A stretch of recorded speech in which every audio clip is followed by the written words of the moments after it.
ప్రియమైన మిత్రులారా, ప్రేమధార కార్యక్రమానికి మీకు స్వాగతం.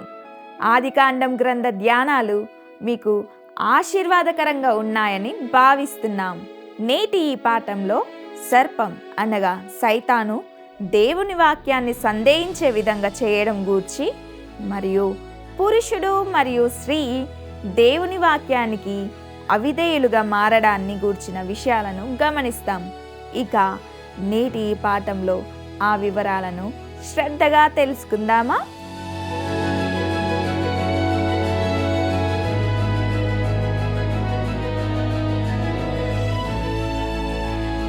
క్రీస్తునందు ప్రియమైన ప్రేమధార టీవీ వీక్షకులందరికీ మన రక్షకుడును ప్రభువైన యేసు క్రీస్తు మధురమైన నామంలో శుభములు తెలియజేస్తున్నాం.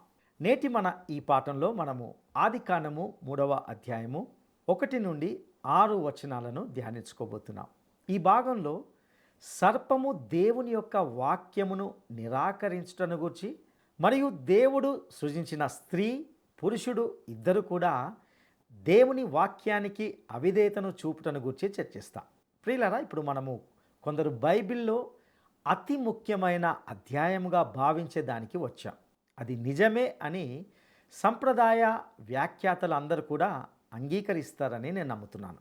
వివరణాత్మక ప్రసంగాలకు మరియు సంప్రదాయవాద వేదాంత శాస్త్రంలో ప్రసిద్ధి చెందిన ఒక ప్రముఖ సువార్త వేదాంతి పండితుడు మరియు రచయిత అయిన డాక్టర్ గ్రిఫిత్ థామస్ అనే వ్యక్తి ఈ ఆదికాండము 3వ అధ్యాయాన్ని బైబిల్ యొక్క కేంద్ర బిందువు అని పిలిచాడు. ఒకవేళ మీకు దానిపై సందేహం ఉంటే ఆదికాండములోని 1 మరియు 2 అధ్యాయాలను చదవండి. 3వ అధ్యాయాన్ని వదిలేసి ఆ తర్వాత 4 నుండి 11 అధ్యాయాల వరకు చదవండి. అప్పుడు మీరు పూరించాల్సిన ఒక పెద్ద శూన్యం ఉందని, అక్కడ ఏదో జరిగిందని గ్రహిస్తారు. ఉదాహరణకు ఆదికాండము మొదటి 2 అధ్యాయాల్లో మనుషుడు నిర్దోష స్థితి లేదా అమాయక స్థితిలో ఉన్నాడు. ఆ స్థితిలో ప్రతిదీ సంపూర్ణతను కలిగి మరియు దేవునికి మరియు మనుషునికి మధ్య మంచి సహవాసం ఉండింది. అయితే మీరు ఆదికాండము 4వ అధ్యాయంతో ప్రారంభించి కేవలము 11వ అధ్యాయం వరకు చదివినప్పుడు అక్కడ మీరు అసూయ, కోపము, హత్య, అబద్ధము, దుష్టత్వము, అవినీతి, తిరుగుబాటు మరియు తీర్పు అనే వాటిని కనుగొంటారు. అయితే ఇక్కడ ఒక ప్రశ్న ఉంటున్నది. ఇవన్నీ ఎక్కడి నుండి వచ్చాయి? ఇది ఎక్కడ ప్రారంభమైంది? పాపము ఎక్కడ ఉద్భవించింది? వాస్తవానికి ఇది ఆదికాండము 3వ అధ్యాయంలో ఉద్భవించిందని నేను అనుకోవడం లేదు. కానీ మనుషుని విషయంలో అది ఇక్కడే ప్రారంభమైంది. ఈ సందర్భంలో మీకోసము 3వ అధ్యాయం గురించి మరొక వ్యాఖ్యానాన్ని ఉదాహరించాలని ఆశిస్తున్నాం. ఆ వ్యాఖ్యానము ఈ విధంగా చెప్పబడింది. అదేంటంటే, ఇక్కడ అనగా ఈ 3వ అధ్యాయంలోని సంఘటనలో మనము దేవుని సత్యానికి చెందిన అనేక నదీ ప్రవాహాల మూలాన్ని పునఃపరిశీలించుకుంటాము. ఇక్కడే అనగా ఈ అధ్యాయంలో మానవ చరిత్ర అనబడే వేదికపై నడపబడుతున్న గొప్ప నాటకం అనేది ప్రారంభమవుతుంది. ఇది సుమారు 6000 సంవత్సరాల తర్వాత కూడా ముగియలేదు. ఇక్కడే మానవాళి యొక్క ప్రస్తుత పతన మరియు నశించిన స్థితికి దైవికమైన వివరణను కనుగొంటాము. ఇక్కడే మన శత్రువైన సాతాను యొక్క సూక్ష్మమైన పన్నాగములను తెలుసుకుంటాము. దేవుని కృప అతని నుండి ఉపసంహరించబడినప్పుడు నీతి మార్గంలో నడవడానికి వీలు కాని మనుషుని యొక్క పూర్తి చేతకాని తనాన్ని ఇక్కడే మనం చూస్తాము. ఇక్కడే మనము పాపం యొక్క ఆధ్యాత్మిక పరిణామములు, దేవుని నుండి పారిపోవడానికి మానవుడు చేసే ప్రయత్నాన్ని కనుగొంటాము. ఇక్కడే మనము అపరాధము చేసిన పాపి పట్ల దేవుని యొక్క వైఖరిని కనుగొంటాము. ఇక్కడే మనుషుని స్వంత ప్రయత్నములతో చేసిన ఒక పన్నాగము ద్వారా తన స్వంత నైతిక అవమానాన్ని కప్పిపెట్టుకోవడానికి మానవులందరూ కలిగి ఉండే ఒకే విధమైన అనైతిక స్వభావాన్ని మనం గుర్తిస్తాము. మన గొప్ప అవసరాన్ని తీర్చడానికి దేవుడు చేసిన కృపాసహితమైన ఏర్పాటును ఇక్కడే మనము నేర్చుకుంటాము. పవిత్ర లేఖనములంతటా ప్రవహించే ఆ అద్భుతమైన ప్రవచన ధార ఇక్కడే ప్రారంభమవుతుంది. ఒక మధ్యవర్తి ద్వారా మాత్రమే తప్ప మనుషుడు దేవుని సన్నిధికి రాలేడని ఇక్కడే మనం నేర్చుకుంటాం. ప్రియులారా, నిజంగా ఈ మాటల్లో, ఈ వ్యాఖ్యానంలో ఎంతో లోతైన సత్యాలు ఉన్నాయని మనం గ్రహిస్తాం.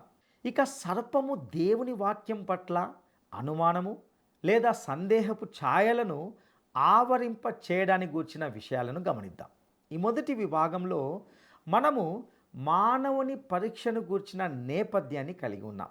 ఇక ఆదికాండము 3వ అధ్యాయము మొదటి వచనాన్ని మనం గమనిద్దాం. దేవుడైన యెహోవా చేసిన సమస్త భూజంతువులలో సర్పము యుక్తిగలదై ఉండెను. అది ఆ స్త్రీతో, ఇది నిజమా? ఈ తోట చెట్లలో దేని ఫలములనైనను మీరు తినకూడదని దేవుడు చెప్పెనా అని అడిగెను. ప్రియులారా, ఇక్కడ మనకు ఒక ప్రశ్న ఉద్భవిస్తుంది. ఈ పరీక్ష లేదా శోధన ఎందుకు? మనము 1 మరియు 2వ అధ్యాయములకు తిరిగి చూస్తే మనుషుడు నిర్దోషంగా సృష్టించబడ్డాడు. కానీ మనుషుడు నీతిమంతుడిగా సృష్టించబడలేదు. నీతి అంటే ఏమిటి? నీతి అనేది పరీక్షా సమయంలో లేదా శోధన సమయంలో నిలబెట్టుకునే నిర్దోషత్వమై ఉన్నది. మీరు చూసినట్లయితే శోధన లేక పరీక్ష అనేది మిమ్మల్ని వృద్ధి చేస్తుంది లేదా నాశనం చేస్తుంది. అది రెండింటిలో ఒకటి తప్పకుండా చేస్తుంది. ఏదేను తోట ఒక పచ్చని తోట మాత్రమే కాదు, మరియు మానవుడు అందులో సురక్షితంగా కాపాడబడే ఒక మొక్క కాదు. వ్యక్తిత్వము అభివృద్ధి చేయబడాలి, మరియు అది పరీక్షా సమయంలో మాత్రమే అభివృద్ధి చేయబడుతుంది.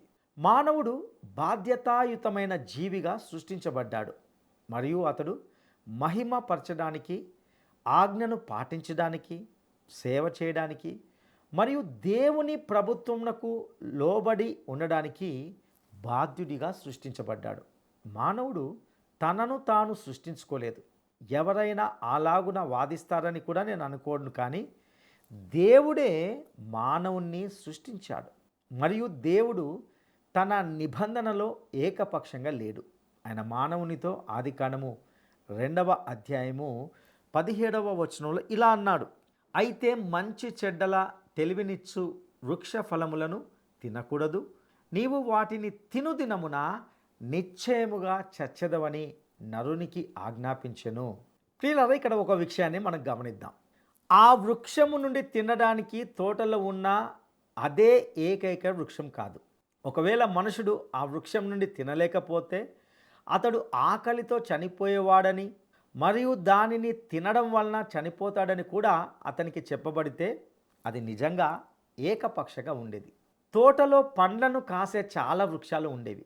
కాబట్టి మనిషికి ఈ వృక్షము నుండి అస్సలు తినవలసిన అవసరం లేనేలేదు.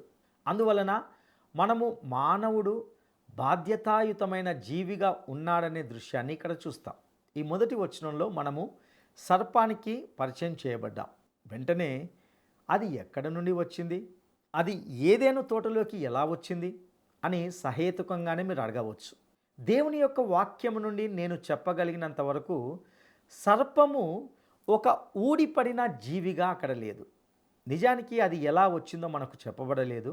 దేవుని యొక్క వాక్యము చాలా విషయాలను వదిలివేస్తుంది.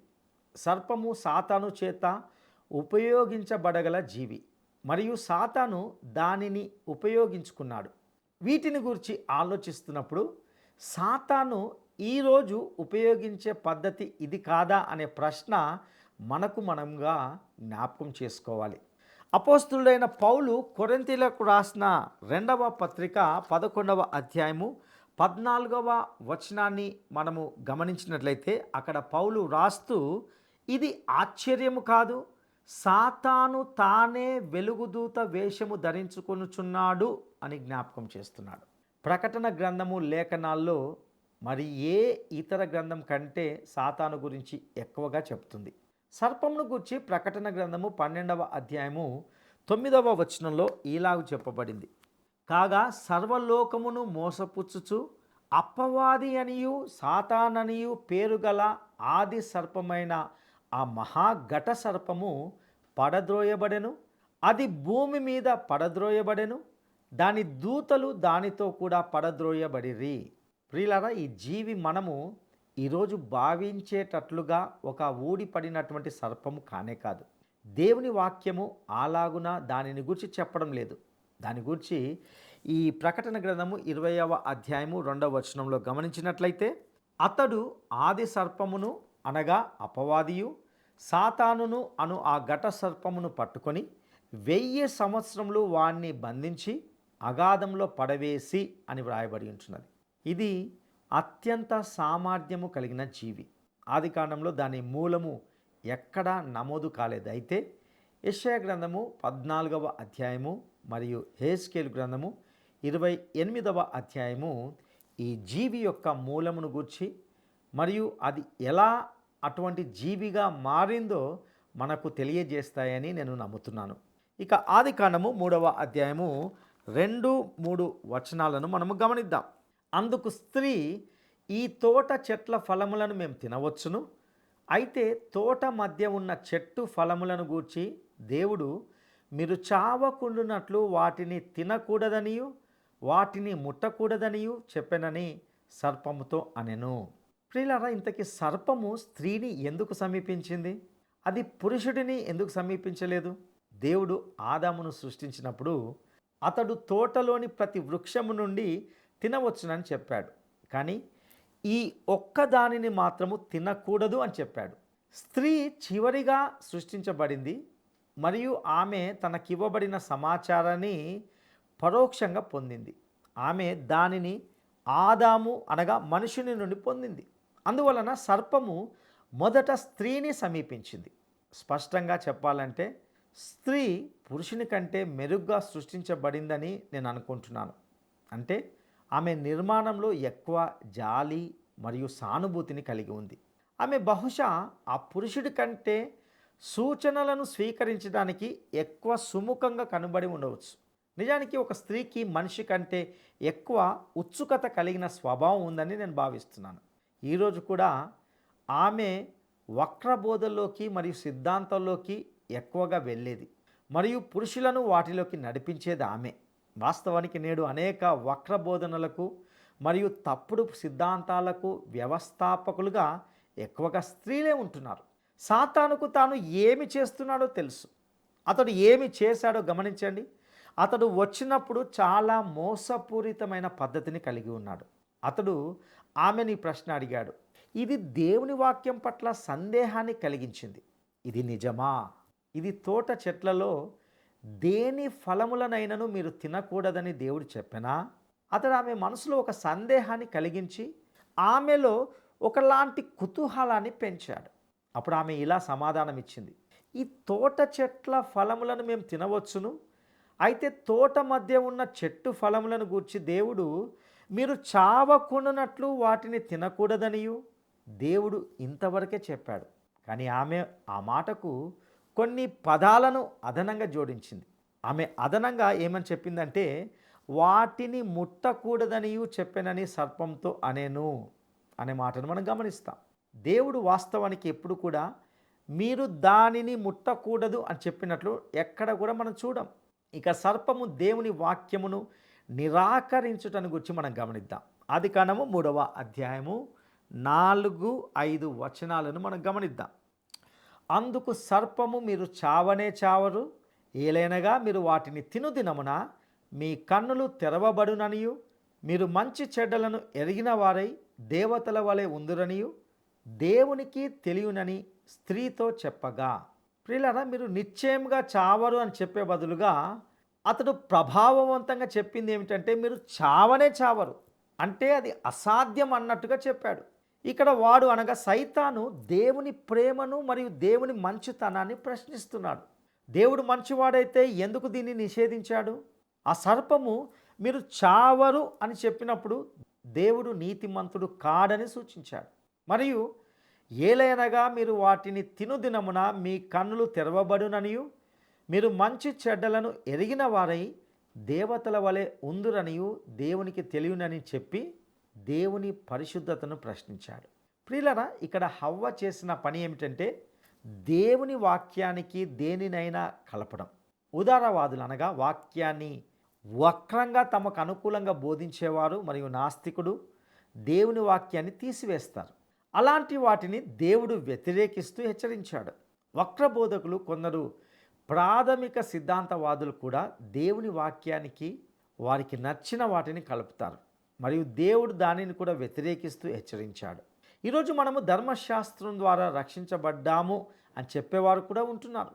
వారు అవును, అది విశ్వాసం ద్వారా మాత్రమే కాదు, విశ్వాసముతో పాటు మరొక దానిని కలిపితేనే మనము రక్షించబడతాము అని వాదిస్తారు. అంతేకాదు అందులోనికి ఏదైనా తీసుకురావడానికి అనుకూలంగా ఉంటారు. దేవుని వాక్యము యోహాను సువార్త 6వ అధ్యాయము 29వ వచనంలో ఇలా చెబుతుంది. యేసు ఆయన పంపిన వానియందు మీరు విశ్వాసం ఉంచుటయే దేవుని క్రియ అని వారితో చెప్పెను. ఇది ఎంతో ముఖ్యమైనది. సర్పము చాలా మోసపూరితంగా దేవునికి విరుద్ధంగా ఉంటూ తద్వారా అతడు దేవుని వాక్యానికి బదులుగా తన వాక్యాన్ని ప్రత్యామ్నాయంగా ఉంచుతాడు. రోమీలకు రాసిన పత్రిక విశ్వాస విధేయత యొక్క వాస్తవాన్ని బోధిస్తుంది. విశ్వాసము విధేయతకు దారితీస్తుంది మరియు అవిశ్వాసము అవిధేయతకు దారితీస్తుంది. సందేహము ఎల్లప్పుడూ అవిధేయతకు దారితీస్తుంది. ఇక పురుషుడు మరియు స్త్రీ దేవుని వాక్యానికి అవిధేయత చూపించడాన్ని గురించి మనము గమనిద్దాం. ఆదికాండము 3వ అధ్యాయము 6వ వచనాన్ని మనం గమనిద్దాం. స్త్రీ ఆ వృక్షము ఆహారమునకు మంచిదియు కన్నులకు అందమైనదియు వివేకమిచ్చు రమ్యమైనదియునై ఉండుట చూచినప్పుడు ఆమె దాని ఫలములలో కొన్ని తీసుకొని తిని తనతో పాటు తన భర్తకును ఇచ్చెను, అతడు కూడా తినెను. సర్పము చేసిన ఆహ్వానము చాలా ఆసక్తికరమైనదని గమనించాలి. ఇది శరీరాశకు ఒక ఆహ్వానం. వృక్షము ఆహారమునకు మంచిదియు అయితే అది ఎంతమాత్రం కాదు. అది నిజంగా ముఖ్యమైన విషయం కానే కాదు. కన్నులకు అందమైనదియు ఇది శరీరాశకు ఒక ఆహ్వానం మాత్రమే కాదు, కానీ మనుషుని మానసిక విషయాలకు అనగా అది మనసుకు కూడా ఒక ఆహ్వానమై ఉంటున్నది. వివేకమిచ్చు రమ్యమైనదియునై ఇది మనుషుని మతపరమైన విషయాలకు ఒక ఆహ్వానంగా ఉంటున్నది. ప్రియులారా, మత్తయి సువార్త 4వ అధ్యాయము, మార్కు సువార్త 1వ అధ్యాయము, లూకా సువార్త 4వ అధ్యాయంలో మీరు చూసినట్లయితే సాతాను అరణ్యంలో ప్రభువైన యేసును శోధించిన శోధన ఖచ్చితంగా ఇలాంటిదే అని మీరు జ్ఞాపకంలోకి తెచ్చుకోవచ్చు. మొదటగా అతడు మన ప్రభువుతో ఈ రాళ్లను రొట్టెలుగా చేయుము అన్నాడు. ఇది ఆహారంకు మంచిది అనుదానికి సూచనగా ఉన్నట్లుగా ఇది శరీరానికి ఒక ఆహ్వానం. తర్వాత సాతాను ప్రభువుకు ఈ లోక రాజ్యాలను చూపిస్తూ వాటిని ఆయనకు ఇస్తాను అని చెప్పినప్పుడు కన్నులకు అందమైనదిగా ఉన్నట్లుగా అది మనసుకు ఒక ఆహ్వానంగా ఉంటుంది. చివరగా అతడు అనగా సైతాను దేవాలయపు శిఖరమున నిలవబెట్టి నీవు దేవుని కుమారుడవైతే క్రిందికి దుముకుము అన్నాడు. వివేకమిచ్చు రమ్యమైనదియునై ఉన్నట్లుగా ఇది మనిషిని మతపరమైన విషయాలకు ఒక ఆహ్వానంగా ఉంటున్నది. సాతాను ఈరోజు తన వ్యూహాలను మార్చుకున్నాడని నేను అనుకోను. వాడు మీతో మరియు నాతో అవే వ్యూహాలను ఉపయోగిస్తాడు. మరియు అతడు ఇప్పటికీ వాటిని ఉపయోగించడానికి గల కారణం ఏమిటంటే అవి ఇప్పటికీ పనిచేస్తున్నాయి. అతడు తన వ్యూహాలను మార్చుకోవాల్సిన అవసరం లేదు, ఎందుకంటే మనమంతా అదే పద్ధతికి లొంగిపోతాం. యోహాను భక్తుడు తన మొదటి పత్రిక 2వ అధ్యాయము 16వ వచనంలో ఇలా వ్రాశాడు. లోకంలో ఉన్నదంతయు అనగా శరీరాశయు నేత్రాశయు జీవపు డంబమును తండ్రి వలన పుట్టినవి కావు, అవి లోక సంబంధమైనవే. ప్రియులారా, శరీరాశ అంటే ఆహారమునకు మంచిది. నేత్రాశ అనగా కన్నులకు అందమైనదిగా ఉంది. జీవపు డంబము వివేకమిచ్చు రమ్యమైనది అనే భావాన్ని ఇస్తుంటున్నది. ఇవి తండ్రి వలన పుట్టినవి కావు, అవి నిశ్చయంగా లోక సంబంధమైనవే. యేసు ఈ శరీర పాపాలు మనిషి హృదయము లోపలి నుండి అంతరంగం నుండి బయటికి వస్తాయని చెప్పాడు. ఇక్కడే సాతాను తన ఆహ్వానాన్ని అందిస్తాడు. మానవ జాతిని చేరుకొని వారిని దారి తప్పించడానికి అతడు ఉపయోగించే లేదా ఉపయోగిస్తున్న పద్ధతి ఇదే. మరియు అతడు విజయాన్ని సాధించాడు. వారు మంచి చెడ్డలు తెలుసుకుంటారని వారికి చెప్పబడింది, కానీ ఏం జరిగింది? మనం ఇప్పుడు మానవుని యొక్క పతనం, దాని యొక్క దుష్ఫలితాలను కలిగి ఉంటున్నాం. ప్రియ సహోదరుడా, సహోదరి, ఇంతవరకు విన్న సందేశం ద్వారా అనేక లోతైన సత్యాలను మనం తెలుసుకున్నాం. మానవునికి సంబంధించి పాపము ఈ లోకములోకి ఎలా ప్రవేశించిందో చూసాం. సర్పము రూపంలో ఉన్న అపవాది ఎప్పుడు కూడా దేవుని యొక్క వాక్యం పట్ల అనుమానము లేదా సందేహపు బీజాలను నాటుతాడు. ప్రతి విశ్వాసి జీవితంలో శోధన లేదా పరీక్ష అనేది అవసరం. ఎందుకంటే నీతి అనేది పరీక్షా సమయంలో నిలబెట్టుకునే నిర్దోషత్వమై ఉన్నది. శోధన లేక పరీక్ష అనేది మిమ్మల్ని వృద్ధి చేస్తుంది లేదా నాశనం చేస్తుందని తెలుసుకున్నాం. కాబట్టి మనము శోధనను తప్పకుండా జయించాలి. మానవుడు వాస్తవానికి బాధ్యతాయుతమైన జీవిగా సృష్టించబడ్డాడు మరియు అతడు దేవుణ్ణి మహిమపరచడానికి, దేవుని యొక్క ఆజ్ఞను పాటించడానికి, దేవునికి సేవ చేయడానికి మరియు దేవుని యొక్క ప్రభుత్వంకు లేదా అధికారానికి లోబడి ఉండడానికి బాధ్యుడిగా సృష్టించబడ్డాడు. సైతాను అన్ని వేళలా వాక్యములో బలహీనంగా ఉన్నవారినే సంప్రదిస్తాడు. స్త్రీ తనకివ్వబడిన సమాచారాన్ని పరోక్షంగా పొందింది. ఆమె ప్రత్యక్షంగా అనగా దేవుని నుండి నేరుగా కాకుండా ఆదాము నుండి అనగా మనిషిని నుండి పొందింది. అందువలన సర్పము మొదట స్త్రీని సమీపించింది, దేవుని వాక్యం పట్ల సందేహాన్ని కలిగించింది. ఇది నిజమా అని దేవుని యొక్క మాటల పట్ల సందేహాన్ని రేకెత్తించినప్పుడు ఆమె వాటికి లొంగిపోయింది. ప్రియులారా, నేను అనేక మంది ఈ విధంగానే సైతాను పన్నాగాలకు బలవుతున్నారు. ఆమె అనగా ఆ స్త్రీ దేవుని మాటలకు అదనంగా తన స్వంత పదాలను కొన్నిటిని జోడించింది. దేవుడు చెప్పని దానికి అదనంగా వాటిని ముట్టకూడదని చెప్పింది. నేడు అనేక మంది దేవుని మాటలకు అదనంగా తమ స్వంత మాటలను చేరుస్తూ మనుషులను త్రప్పుతోవ పట్టిస్తున్నారు. ఇక సైతాను దేవుని ప్రేమను మరియు దేవుని మంచితనాన్ని ప్రశ్నించాడు. ఒకవేళ దేవుడే గనుక మంచివాడైతే ఎందుకు దీన్ని నిషేధించాడు? మీరు చావనే చావరని చెప్పి దేవుడు నీతిమంతుడు కాడని సూచించాడు. మరియు ఏలయనగా మీరు వాటిని తినుదినమున మీ కన్నులు తెరవబడుననియు మీరు మంచి చెడ్డలను ఎరిగిన వారై దేవతల వలె ఉందురనియు దేవునికి తెలియనని చెప్పి దేవుని యొక్క పరిశుద్ధతను ప్రశ్నించాడు. ప్రియులారా, దేవుని యొక్క మాటలను అనగా దేవుని వాక్యాన్ని ఉన్నది ఉన్నట్లుగా నమ్మడమే విశ్వాసం. విశ్వాసము అనేది ఎల్లప్పుడూ విధేయతకు దారితీస్తుంది మరియు అవిశ్వాసము అవిధేయతకు దారితీస్తుంది.